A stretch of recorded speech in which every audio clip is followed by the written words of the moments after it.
Welcome, curious minds. Today we're exploring the murky depths, looking into one of the most enduring and frankly terrifying legends of the sea, the Kraken. It really is a fascinating one. So much history there. Absolutely. Yeah. And our aim today is really to unpack the beliefs, the historical accounts, and maybe the surprising science behind this monster. Pull out the key bits of knowledge, you could say. Exactly. Trace its story from those old sailor tales right up to, well, what we think we know now. It's gripped imaginations for centuries, hasn't it? Folklore, pop culture, It's everywhere once you start looking. and the real story, the origins, might be even more interesting than the myth itself. So let's start right at the beginning. The name itself, Kraken. It sounds so ancient, so powerful. Where did that actually come from? I heard it's maybe not what you'd expect. That's right. It's actually, it comes from Norwegian, Kraken or Krakchen, Okay. and it means essentially the crookie. The crookie, like crooked. Yeah, the root word, crack, it refers to something sort of malformed, overgrown, maybe like a crooked tree. And you can see the connection in Old Norse, too. Words like cracky for twig or boat hook. It's related to our word A crook. boat hook. Okay, I'm trying to picture the link to a giant monster. Well, think about early anchors, grapnel anchors, sometimes called crick or crab. Uh-huh. They were often just made from, gnarled spruce tops, branchy bits of wood, weighted down. I can picture that. Very rough. Exactly. And those crooked, sprawling shapes, they kind of suggest a many-limbed sea creature, don't they? Oh, I see. Like the tentacles spreading out. Precisely. There was an Icelandic scholar, Finnur Johnson, who pointed this out way back in the 1920s, a clever bit of figurative naming. So the fearsome Kraken gets its name not from some terrifying roar, but from, well, gnarly tree roots and fishing gear. Quite a twist right off the bat. It really is. And Kraken wasn't the only name it had, right? What else were sailors calling it? No, there were others. It was sometimes called Horvin, the Horv, maybe because it seemed to, plow through the sea. Plowing the sea. Evocative. And variations like seahorse, sea crack, cracks, and krabba, again, referencing that anchor crab. And even anchor trolled. Anchor troll. I like that one. And it's funny how the word crake stuck around linguistically. Since the 1800s, it actually gave the name to the whole group of octopoda, the cephalopods, in Swedish and German. Really? Yeah, in Swedish, they're krakar, German kraken. So you get things like jättekrak, giant kraken, for the common octopus in Swedish. Huh? And echt kraken, true krakens, for the family Octopodidae in German. The name just kept spreading. And I think I read somewhere that even the Shetlandic word Kraken for whale is related. Etymologically, yes. It just shows how tangled these sea-related words became. Adds another layer to the name's history. So we've got this name, rooted in crooked trees and anchors. Fascinating stuff. But what about the creature itself? What did it look like in those early accounts? What were the first descriptions like? Well, one of the earliest potential pictures might be from Olaus Magnus, the Swedish map maker. Oh, right, the Carta Marina, that amazing map. That's the one from 1539. He shows this, what looks like a fish with tentacles growing out of its head in the Norwegian Sea. There's another tusked thing nearby, too. It's a really striking early image. Tentacles from its head. Okay. Then later, in 1555, in his big book, Historia de Gentibus Septentrionalibus. History of the Northern Peoples, yeah. Right. He describes this monster, doesn't name it Kraken, but it's got mixed features. Part whale, part squid. How so? Well, he says it's black, square head, maybe 6 or 7 meters long.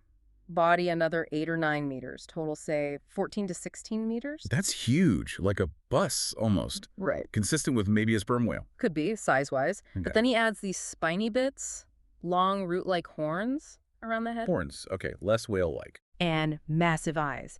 He describes them as 1.5 to nearly 2 meters across, pupils half a meter wide. And get this, flaming red and visible from far away in the dark. Flaming red eyes, that sounds like pure nightmare fuel. It really does, though. That flaming eyes thing.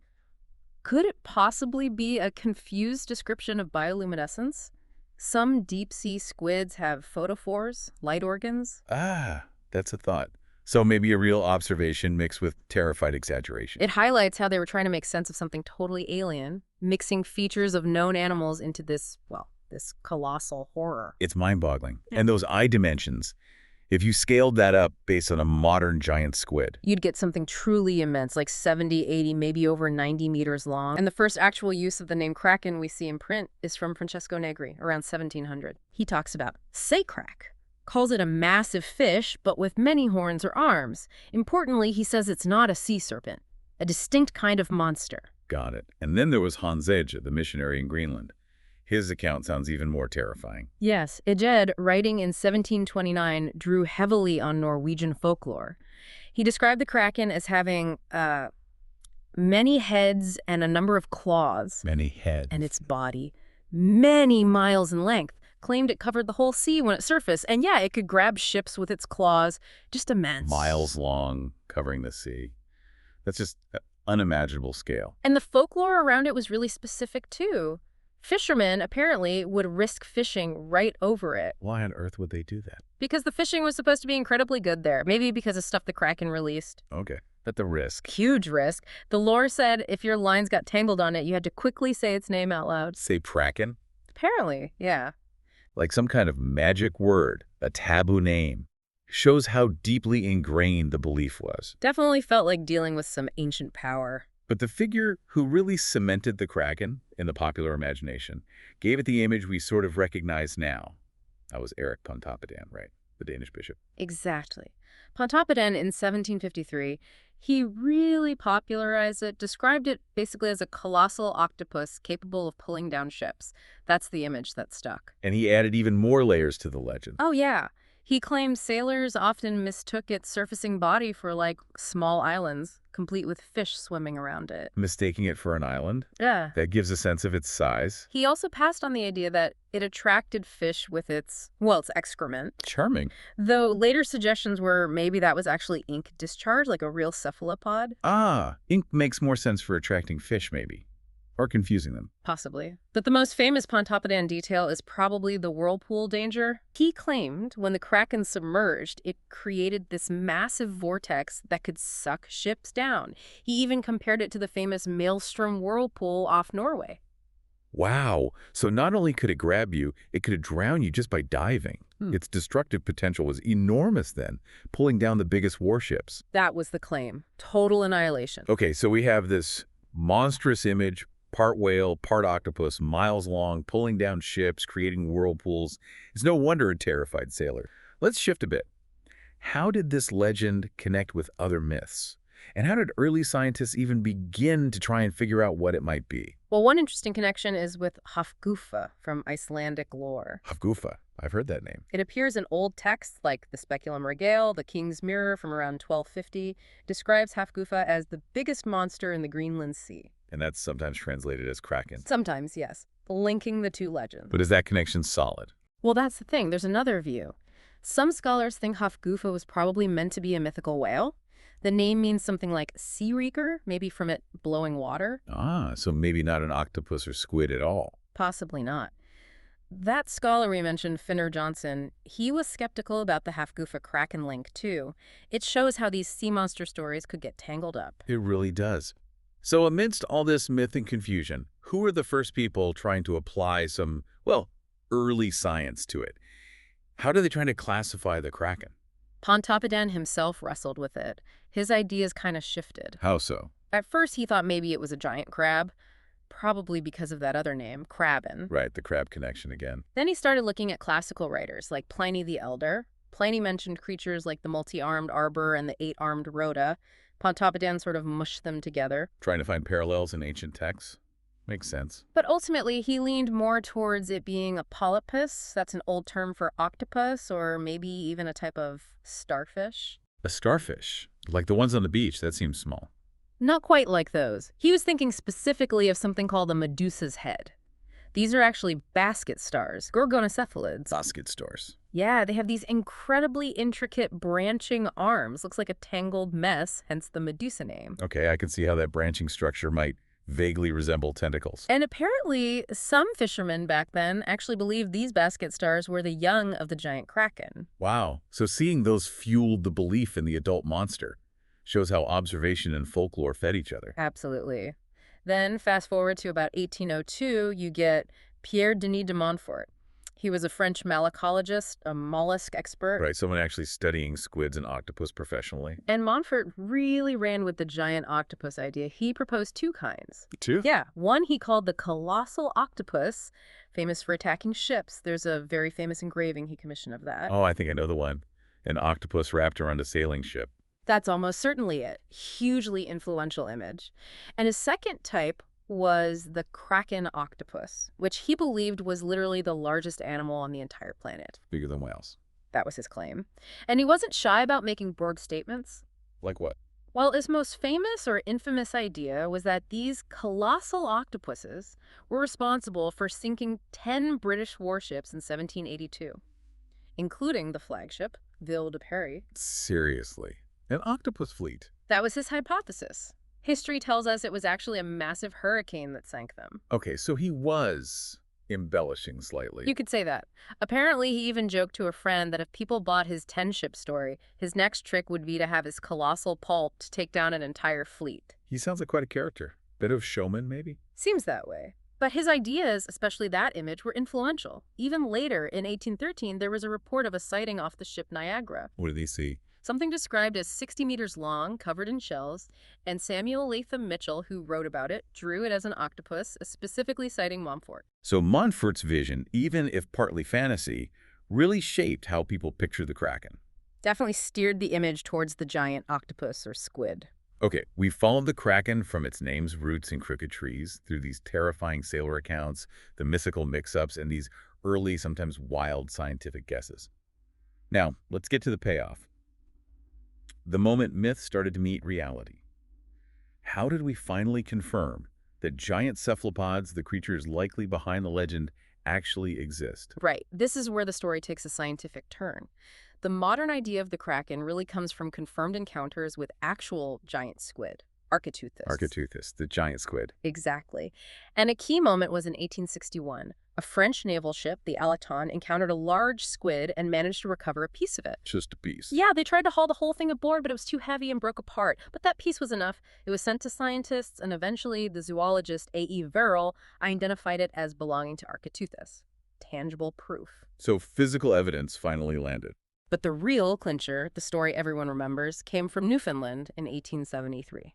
Newfoundland seems to pop up a lot with sea monsters. It does. Two fishermen, Theophilus Picot and his assistant, were out in Conception Bay and stumbled upon this huge floating mass. Just floating there. Yeah. Picot described it as having a beak like a squid or octopus beak the size of a 6-gallon keg. Wow. That's enormous. And tentacles taller than 2 men stood upright. When they prodded it, it apparently spewed ink. Definitely sounds like a cephalopod. Did they catch it? The main body got away, but Picot managed to hack off 2 of the tentacles with an axe. He attacked it with an axe. Brave man. Or maybe desperate, but those tentacles were the undeniable proof. They were studied, documented, no more denying giant squid existed.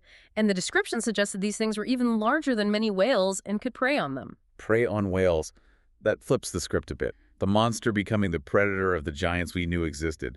That must have really shifted perceptions from myth to biology. Absolutely. It gave a real-life anchor to all those centuries of stories. And that validation, combined with the sheer power of the legend, has just cemented the Kraken in our culture, hasn't it? How does this now real monster continue to show up? Oh, its cultural footprint is huge. Iconography first, that Denis de Montfort engraving we mentioned, the octopus attacking the ship. Yeah, that one's everywhere. It became the image of the Kraken for many people. Instantly recognizable, embodied that destructive power. And literature, of course. Oh, right. Victor Hugo, in his novel Les Travailleurs de la Mer from 1866, Toilers of the Sea. he has this terrifying octopus, the pieuvre, which was part of the local lore in the Channel Islands where the book is set. And he explicitly identified it with the Kraken. Linking local folklore to the bigger legend. And Hugo's depiction heavily influenced Jules Verne. 20,000 Leagues Under the Seas. Yeah. The giant squid attack on the Nautilus. Exactly. One of the most famous scenes in adventure literature. Verne really played up the monstrous battling aspect. And in English literature, too. Definitely. Alfred Tennyson wrote a famous sonnet called The Kraken back in 1830. It paints this picture of an ancient, colossal beast slumbering in the abyss. Until the latter fire shall heat the deep, then once by man and angels to be seen, In roaring he shall rise, and on the surface die. Very atmospheric. Evokes that sense of ancient mystery. And even Herman Melville gives it a nod in Moby Dick. It's part of that tapestry of terrifying unknown things lurking in the ocean's depth. So it permeated classic literature. Yeah. What about more modern pop culture? It feels like it's still everywhere. Absolutely pervasive. You've got novels like John Wyndham's The Kraken Wakes, where it's an alien invader playing on the apocalyptic potential. Right. Sci-fi Kraken. It shows up in Marvel Comics. It's a big boss monster in the Clash of the Titans movies, though maybe not very squid-like there sometimes. Release the Kraken. Yeah, the Seattle NHL team is called the Kraken, using that imagery of power. Video games constantly use it. Sea of Thieves, God of War 2. Oh, yeah. Big boss battles. And of course, the Pirates of the Caribbean movies.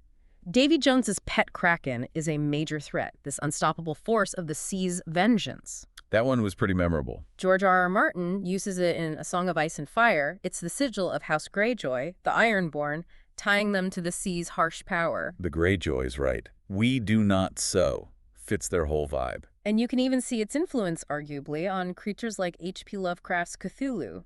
That cosmic horror, the ancient, tentacled thing from the depths, it taps into similar primal fears, fear of the unknown, the deep, the monstrously large. Mythology to body horror, almost. It's incredibly versatile as a symbol. It really is. And just to cap it off, its name has literally reached beyond Earth, hasn't it? That's right, a final testament to its impact. There's Kraken Mare, a huge sea of liquid methane on Titan, Saturn's largest moon. A sea named Kraken on another world. And Kraken Katina, a chain of craters on Triton, Neptune's moon.